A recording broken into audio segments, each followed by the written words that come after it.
नमस्कार। आप सभी को नए साल की बहुत बहुत ढेर सारी शुभकामनाएं। मैं आपको इस पंचायती राज के बारे में कुछ विचार रखना चाहता हूं, जिसमें जो हमारा डिलिमिटेशन के बाद और पंचायती राज का जो 1994 में शुरुआत 3 स्तरीय की गई केंद्र सरकार के माध्यम से, तो मैं इसके बारे में आपको कुछ विचार रखना चाहता हूं।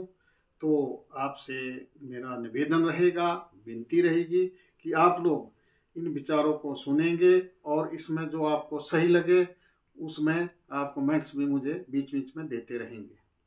तो जिस प्रकार से 1994 में पंचायती राज का पुनर्गठन पुनः जो 3 स्तरीय किया गया, पहले 1 स्तरीय पंचायती राज था और सरकार ने जब सोचा कि केंद्र से जो हम गांव तक पैसा भेजते हैं, अगर केंद्र से हम 1 रुपये देते हैं तो गांव के लोगों को वो 25 पैसे मिलता है।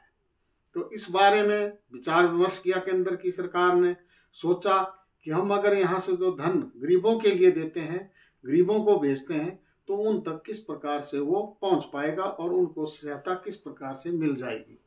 तो भाइयों बहनों, इसमें पंचायती राज सिस्टम को बड़े अच्छे ढंग से सुदृढ़ करने के लिए केंद्र सरकार ने सोचा कि सबसे पहले इसमें 3 स्तरीय पंचायती राज में आरक्षण की सुविधा लोगों को प्रदान की। उसमें 3 प्रकार का आरक्षण किया गया। पहला आरक्षण अनुसूचित जाति, जनजाति, पिछड़ा वर्ग, दूसरा महिलाओं के लिए, तीसरा आपके इसमें ओपन के लिए भी है। सभी वर्गों को इसमें आरक्षण दिया गया। तो उसके बाद जब पंचायती राज का गठन पूरा हुआ, इसमें जिला परिषद, ब्लॉक समिति और पंचायतें जब बनी, तो इसमें एक पुनर्गठन किया गया वित्त आयोग का। उसमें धन का प्रावधान भी देने का रखा। उसमें धन जो है केंद्र से इस जिला परिषद को भी जाता है, ब्लॉक समिति को भी जाता है और पंचायती राज पंचायतों को भी जाता है। उसमें से जो हर साल ग्राम सभा की बैठक होती है, जो बैठक में आम लोग जो अपना बजट पारित करते हैं, चाहे पंचायतों में जो धन इकट्ठा किया जाता है, टैक्स का किया जाता है या दूसरा जन्म मृत्यु का या किसी प्रकार का होता है, उस धन का भी उनका एक सालाना बजट बनता है। और उसी प्रकार से बजट बनता है वित्त आयोग का भी।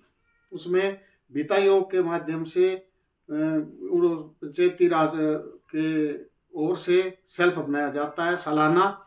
उसमें भिन्न भिन्न प्रकार की योजनाओं को रखा जाता है, चाहे कुल्ले हैं, चाहे चढ़िया है, गलिया है, पक्के रास्ते हैं, सड़कें हैं, और किसी की जो मजबूरी है काम करने की, सिंचाई के टैंक है, जो भी जिस प्रकार से जो सरकार ने इसमें नॉर्म बनाए हुए हैं, जो कानून रखा है, भी इस प्रकार से आप बजट रख सकते हैं और इन स्कीमों को रख सकते हैं। उसमें प्रावधान रखा। तो आप लोगों तो पहुंचाओ पंचायती राज का।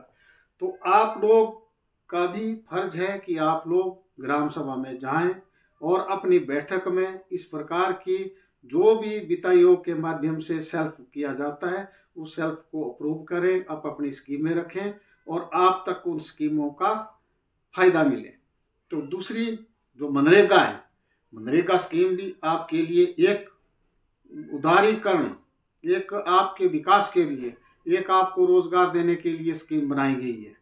तो हम सोचते हैं कि आपको इस स्कीम का बड़ा फायदा मिला होगा। लेकिन इसमें आप लोगों को ये भी आपने विचार रखना होगा, आपको ये भी दिमाग में रखनी होगी बात कि जब भी ग्राम सभा का सेल्फ मनरेगा का बनता है, तो उसमें सबसे पहले ग्राम सभा रखी जाती है और ग्राम सभा में ही आप लोग जो कहते हैं, उसमें अध्यक्ष पंचायत प्रधान होता है, बाकी सभी वार्ड सदस्य उसके आपकी तरह आम सदस्य होते हैं। तो आप जो कहेंगे, आप जो सेल्फ में लिखाएंगे, वही वो लिखते हैं। अब आप लोग करते क्या हैं कि जी मैंने वार्ड पंच के पास दिया और लिख देगा हमारे सेल्फ। कई बार आपके सेल्फ नहीं आते हैं, वो गलत बात है। उनको कोई ऐसी पावर नहीं है। आप खुद लिखवाएं, उधर जाएं, अपनी स्कीमों को लिखें और 13-14 दिनों के अंदर वो अपनी प्रोसीडिंग बुक लिखते हैं और उसमें आपको सेल्फ अप्रूव करके देते हैं।